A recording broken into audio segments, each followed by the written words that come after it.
Welcome viewers. Today in this session we will be talking about the prokaryotic genome organization. Before that we will discuss what is a genome, what are the different types of genome, how the genome is organized within a prokaryotic cell. The term genome was first coined by German botanist Hans Wencker in the year 1920.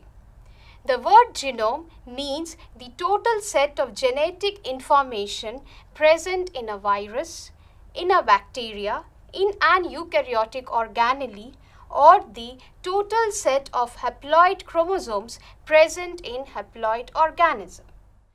Now, the science or the field of science which is dealing with the study of genome is known as genomics.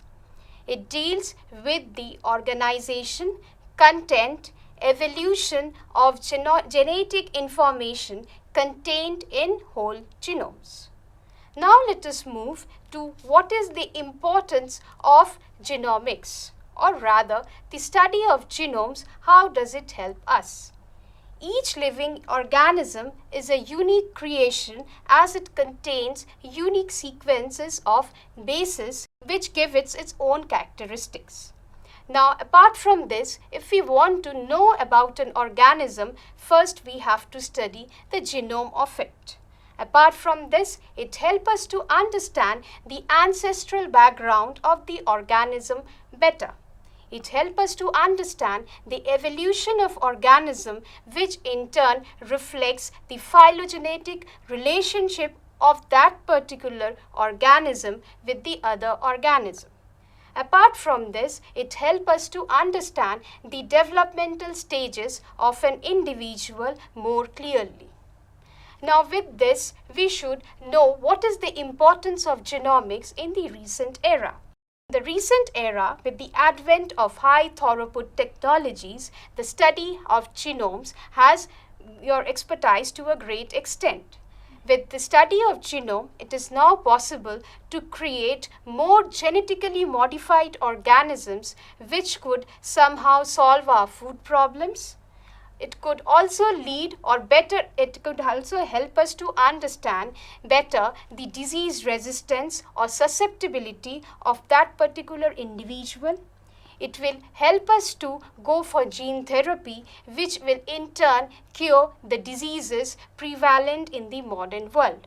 So in other words, we can say the study of genomics could rather lead us to maybe a disease-free life in the future.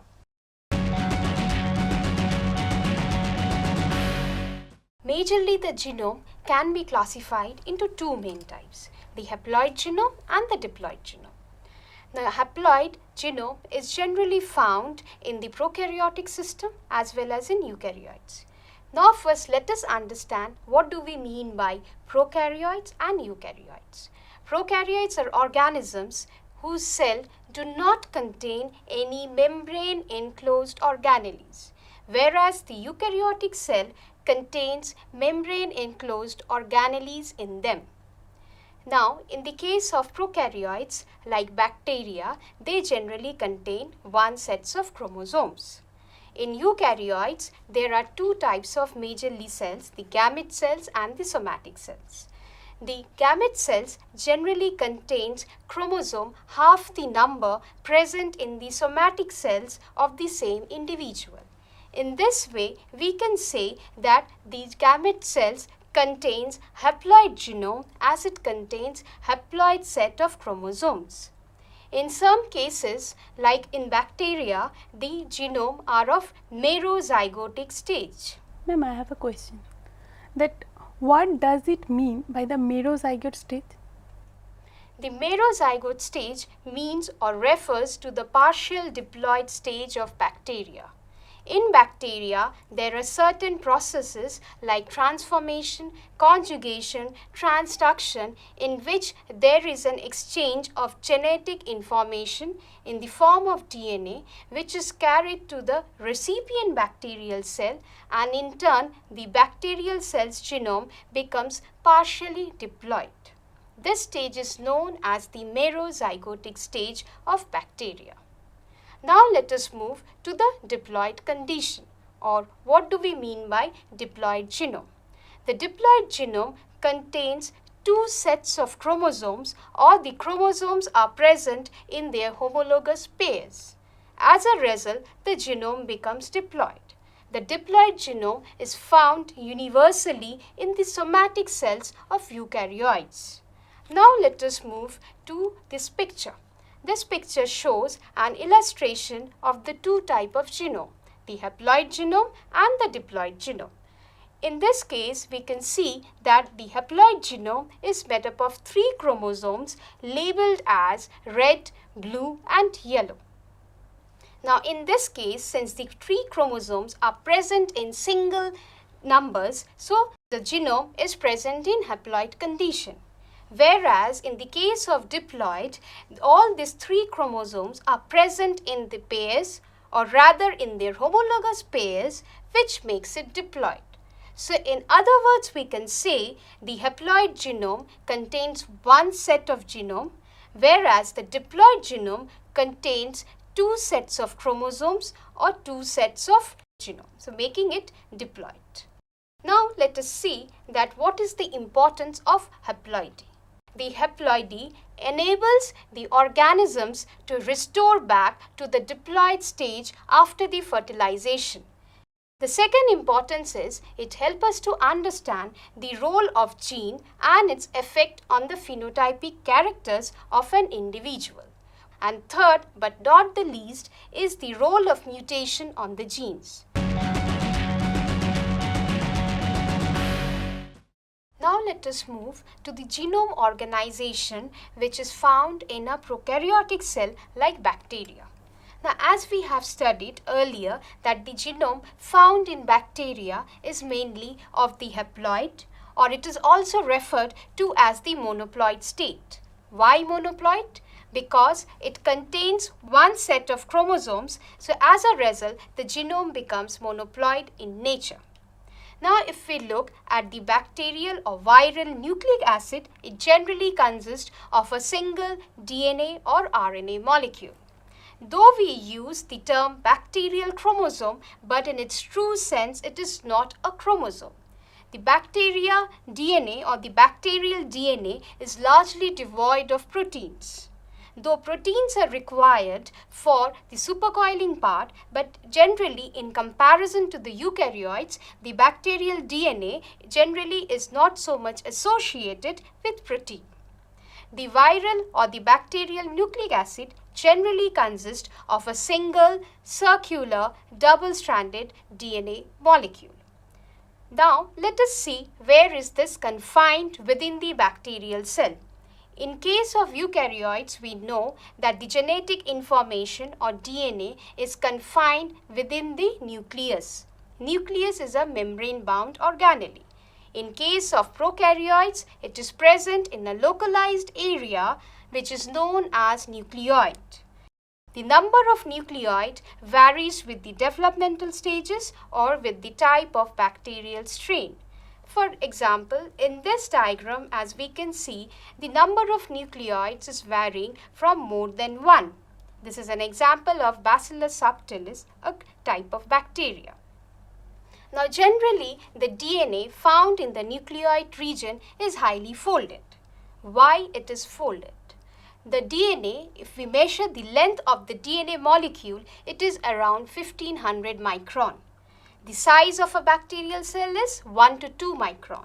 So, in order to fit inside or within the bacterial cell, the DNA has to be folded several times.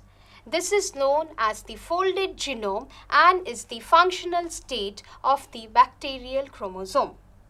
Now let us see that how the bacterial chromosome is present in nucleoid. Since the nucleoid is not any membrane enclosed structure, so the bacterial chromosome is in direct contact with the cytoplasm of the cell. Now generally, if we look closely at the nucleoid region, we will find this kind of a picture. As you can see in this picture, this is a centralized core. So, the bacterial chromosome contains DNA arranged in the form of loops, which are emerging from a more centralized area or a core. Generally, the number of loops varies with the size of the DNA.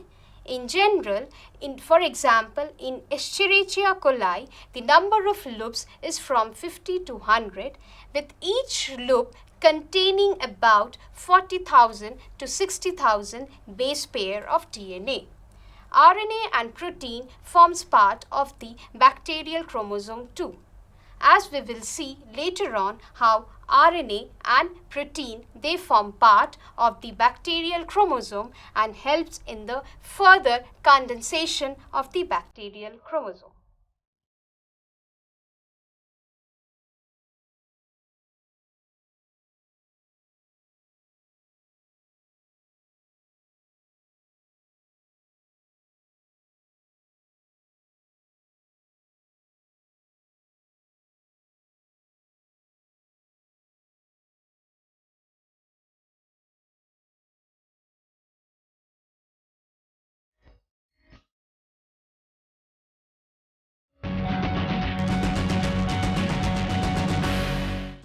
In case of bacteria, now what happens is the linear DNA gets folded or the ends get sealed to form a covalently closed circular DNA molecule.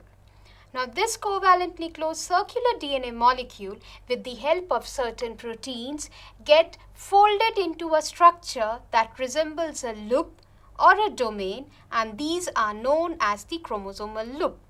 At the base of the chromosomal loops, we find that there are DNA binding proteins which prevents the loop from getting relaxed.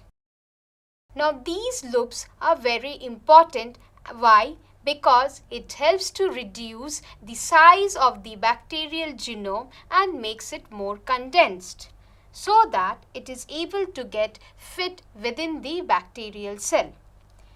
Now the proteins which help in the further compaction of this looped chromosomal DNA are enzymes which does supercoiling, and each of the loops get further supercoiled to make it more reduced and more compact. Now again, in this diagram we can see schematically the different steps in the supercoiling. So first, the DNA is present in a completely relaxed or a circular form, from which the formation of chromosomal loops takes place. Each of the loop contains DNA binding protein at its base, and the loops are further supercoiled with the help of enzymes so that it is made more condensed and more compressed, so it is able to easily get fit within the bacterial cell. Supercoiling involves a higher order folding of DNA. Now let us see how supercoiling happens, or how does it occur. Now suppose this white rope is nothing but a piece of DNA, or say suppose this is a DNA molecule. As my student, she is holding the DNA with her two hands, so the ends are getting fixed. Now if she rotates the two ends of the DNA, so in opposite direction, it's creating a twisting force. As a result, the thread is getting twisted. Now if she brings the two ends of the thread together, then the DNA is getting supercoiled. So the supercoiling, as you can see, is formed here. Now why the supercoiled is formed? Because as she is rotating the ends of the DNA and the DNA ends are fixed, it is creating a twisting force. Now due to twisting force, the rope, or rather the thread, is getting twisted upon itself. And this is caused due to the torsional stress created in the rope. As a result, there is a folding of the rope, and in a similar way, a supercoiling is caused. After knowing about supercoiling, let us know what are the different types of supercoiling found in nature. So there are two main types of supercoiling. One is positive, one is negative. Now we will first see how positive supercoiling is created. Now suppose this is a linear DNA molecule. So as you can see, there are two types of rope in it. One is of white color, one is of yellow color. Now these have been intertwined to produce a right-handed helix. She is holding the two ends of the DNA molecule. Now if she brings the two ends of the rope and seals them, it becomes a completely closed covalently circular DNA molecule, which is also known as cccDNA. Now this DNA, when is rotated in a right-handed helical form, it produces overwinding of the DNA molecule. Now this overwinding is known as positive supercoil, as it is producing twist in the DNA molecule. The twist caused is not able to release as the ends have been sealed, so it is producing overwinding of the DNA molecule and is known as positive supercoiling. On the other hand, if the DNA is unwound from or by giving it a left-handed turn, then it results in the formation of negative supercoiling. Negative supercoiling is very important and is found in every organisms where supercoiling is done. We saw that out of the two main types of supercoiling, positive and negative, generally the negative supercoiling is prevalent everywhere. Then the question comes in, why negative supercoiling is so common in living organisms. Negative supercoiling creates tension on the strands. As a result, you can see that due to negative supercoiling, the two strands here represented by the white and the yellow strand, so they are getting separated from each other. Now this separation takes place in certain junction or certain sections of the DNA molecule. As a result, it facilitates the cell physiological processes. Now due to the strand separation, the processes like DNA replication and transcription are facilitated. As a result, negative supercoiling is found in prevalence, or they are most predominantly found whenever supercoiling takes place inside the genome.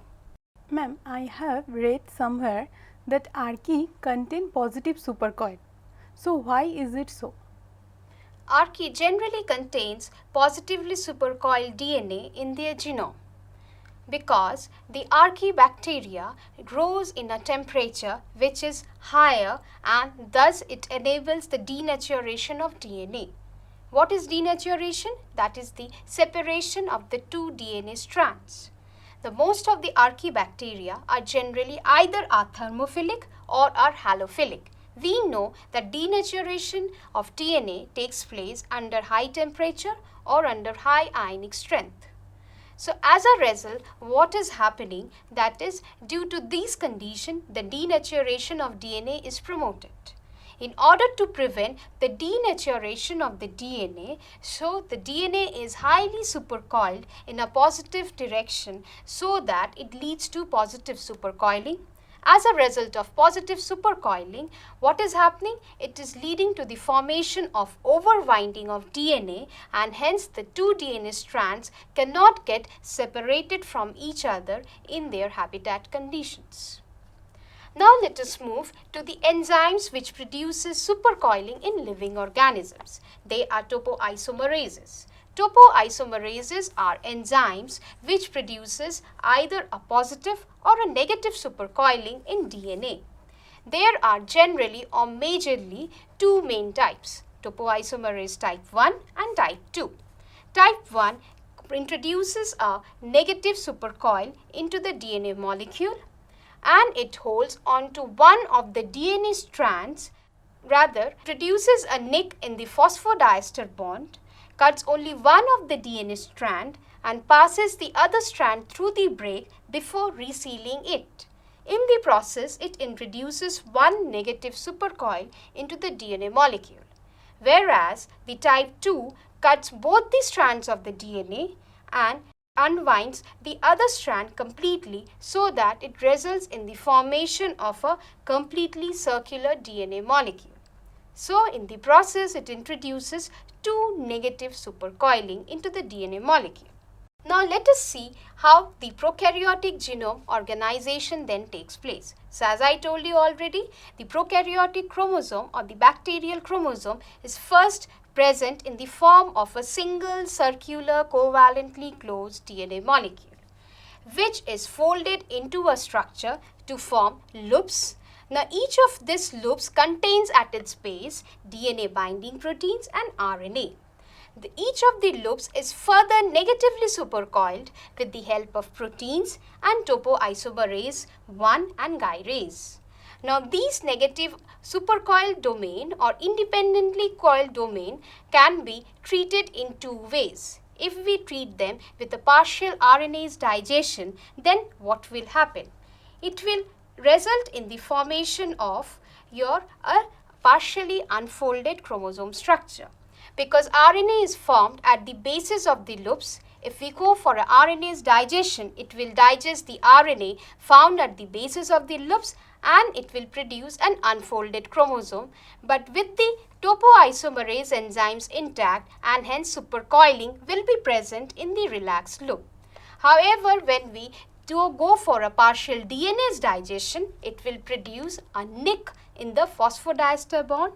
What is a nick? It will cut the phosphodiester bond. As a result, the supercoiling will get relaxed. So it will result in the formation of a partially uncoiled chromosome. But see in this diagram, the other loops are still present in their supercoiled form. It is due to the presence of condensins and kinesins at their bases which prevents them from getting completely relaxed and prevents them from getting converted into the covalently closed circular DNA molecule. So in this way, the haploid genome organization takes place in the case of a prokaryote. Now let us see what are the features of a bacterial genome.